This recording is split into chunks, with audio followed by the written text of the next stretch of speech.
Welcome back to another video. In this video we're going to look at how to start and end each verse as you're conducting, and also the entire hymn. How do you start the hymn and end the hymn? And these principles that we're going to talk about today, they're really the same no matter what time signature you're working with, what pattern you're using. So that's why I'm doing it in one video so that you can see it all over here. So why is this important? Well, the congregation needs to know when you're going to start the hymn, and they also need to know when you're going to end the hymn, so that they can all start together and end together.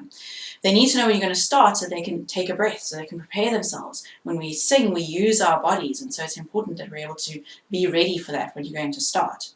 The accompanist also needs to know when you're going to be playing when you're going to sing the first note, so they know when to play the first note. Otherwise, they might be a little bit delayed behind you. So it's important that we're indicating how we do this. So there are two main ways that you indicate this. The first one is that you literally take a breath yourself. So as you take a breath, as long as you're making eye contact and you're communicating with the congregation, they would naturally probably take a breath at the same time as you. Same when you're leading a choir. As you breathe, everybody watching you naturally just takes a breath. It's amazing how we follow as human beings, how we do that.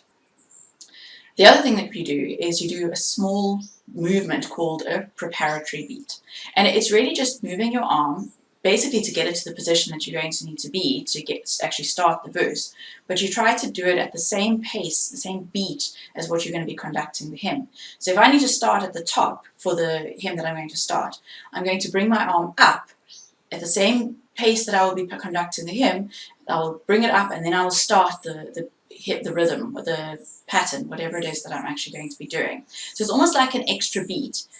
And it's just long enough to be able to take a breath, really, so that everybody knows, okay, we're going to start now, and I can start playing for the accompanist, I can take my breath, I'm going to start singing now, and then we all start together. So if you need to be starting at the top, you're just going to go up, and then you start your pattern, whatever the pattern is.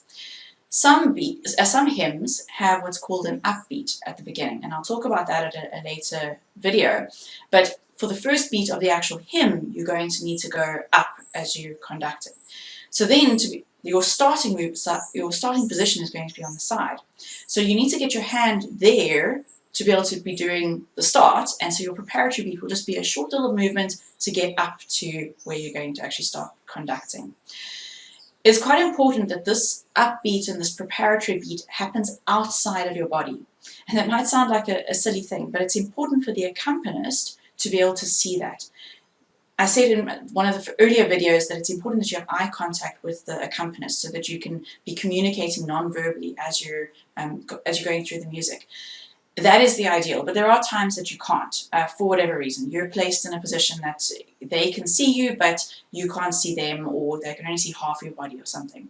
By doing this movement outside of your body, it means that almost anywhere that the accompanist is, they can see that movement, and so then they can follow you even though they can't see your full pattern that you're conducting in front of your body. So it's quite important that this is coming from outside of your body, and you do this extra beat to get your hand into the position it needs to be able to be conducting. Then let's look at how do we end a verse, and how do we end the whole hymn as well. So when we're conducting at the end, we will have various patterns that we're conducting, so a 4 or a 3, but we'll do all of those in a later video.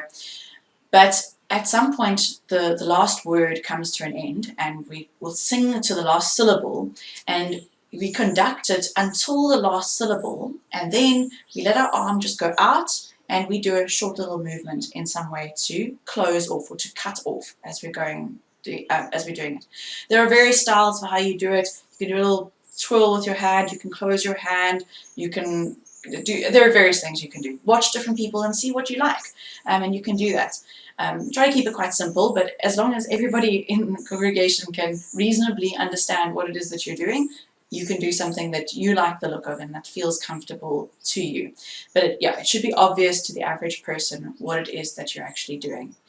And even if you're doing the simple bouncing pattern that I showed you in a previous video, so 1, 2, 3, 1, 2, 3, you can combine your upbeat, your preparatory beat, and your cut off with that same pattern. So we're doing 1, 2, 3, 1, 2, 3, and you cut off, and then you're doing your preparatory beat for the next verse as you start. And then it'll be 1, 2, 3, 1, 2, 3. So you can do these principles even if you aren't ready to be doing the patterns and you're just doing very simple conducting. As long as the congregation can see you, you're communicating, and they are really your eyes, your face, your body movements, that's more important than the pattern that you're doing. If people aren't trained musicians, half of them don't know what the pattern actually means anyway. So the pattern is less important than the communication that you're having with the congregation. You're leading them. You're called a music leader, and it's because you lead from the front. You show people what it is that they need to be doing, and then they should hopefully follow and join you as you're singing. Just while we're talking about different styles, there are various styles that can be used for conducting. So I'll show you a very basic pattern. It's very similar to what is in the hymn book, the church's hymn book, the Church of Jesus Christ of Latter-day Saints. But there are different ways that you can do it. Some people do very geometric patterns, if I can put it that way, just very angular. Some people like to have a bit more of a flow to it. I tend to have a bit more of a flow. And in some ways it's also driven by what's the style of the music, what is the mood that you're trying to create. But the main thing is that you try to position your hands between your shoulders and your waist. So it's a comfortable height. That's kind of where your body just naturally goes. If you have your arm at your elbow at an L shape, that's where it's comfortable for you to be able to be conducting. Don't do big arm movements that are going to go way outside your body. For one thing, you'll get exhausted because that's just not natural. But it just looks awkward as well. So just keep it fairly small, but comfortable. And not so small that the people can't see what you're doing. That's also important, obviously. But big enough that they can see, that it looks comfortable, and it looks natural. And then you can develop your own style. We are all individuals, and so we're all going to conduct slightly differently, and it will also depend on the music, of course. But we do things in different ways depending on what is suited at the time. In the next video, we're going to start looking at some of the basic patterns for how to actually be conducting. So taking these things that I've said, but putting it into the different time signatures and what are those basic patterns that we're actually looking for.